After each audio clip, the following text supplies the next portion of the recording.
This winter was anything but ordinary up in the mountains. As the North West Avalanche Center marks 50 years, the timing could not be more critical.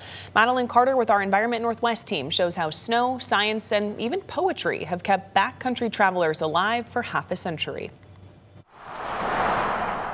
This is called a fascinating journey. Nature feels almost like poetry. 50 years is a long, long time. Not so much if you're snow or rime. This is what the Cascades are known for. Lots of big snowstorms. They're a part of our climate, a part of our weather. They're part of our snowpack that holds it together. But in the Northwest, beauty can break loose without warning. Poetry is an interesting approach to getting them to make better decisions. This technology has not changed one bit. For half a century, avalanche forecasters like Dallas Glass have helped people read the signs before it's too late.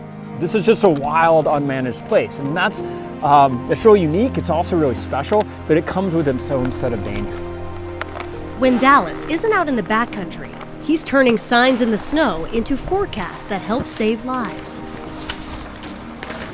But he wouldn't have this system if it weren't for the people who built it back in the 1970s. Pre-internet, the way that these guys were getting the forecast out was via a phone recording. These guys are Rich Marriott and Mark Moore. Good to see you. Holy crud.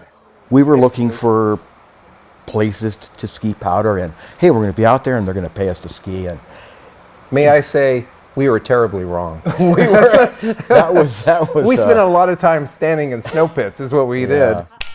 50 years ago, they were just curious University of Washington grad students taking the first steps into a science that had yet to be discovered. I mean, this is back in the early to mid 70s. Yeah. It was still in its infancy.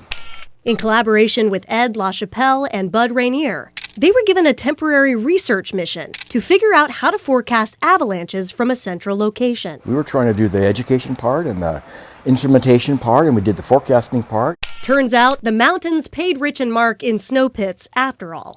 Holes 20 feet deep were a haven for field research. Seriously, it was like a mining operation working with Mark.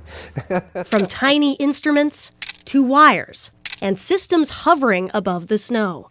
These early meteorological tools became their language.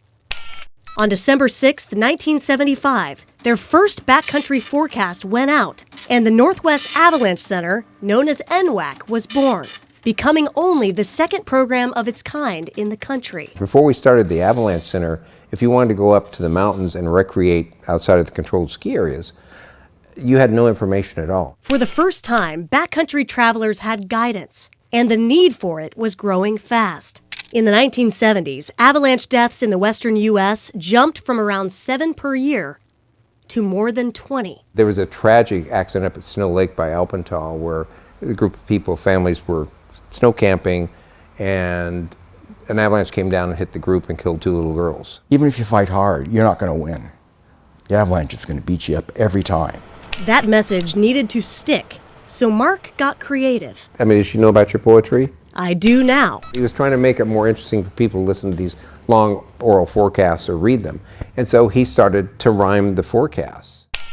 Mark has written hundreds of poems, turning avalanche forecasts into words people remember. His written word and the way he put that into a format that would be engaging for people, that was how he was a successful communicator. That was his way of making sense of something that is so incredibly complex. They call it the avalanche phenomenon. Their forecasting, their field work, it truly laid the groundwork for what avalanche forecasters do today. All the same tools that Rich and Mark used 50 years ago, we still use today. Shovels, probes, cards, and magnifying glasses. These tools still help study the snowpack, even during an unusual winter. One of our lower snowpack years here in the Cascades, but we get about one of these a decade. On March 15th, NWAC recorded 69-inch snow depth in Snoqualmie Pass, compared to 115 inches in 1976. Since that first season, what's interesting is how much has changed since this time. And yet, how much is the same? NWAC has grown from written forecasts by 2 founders to 18 team members.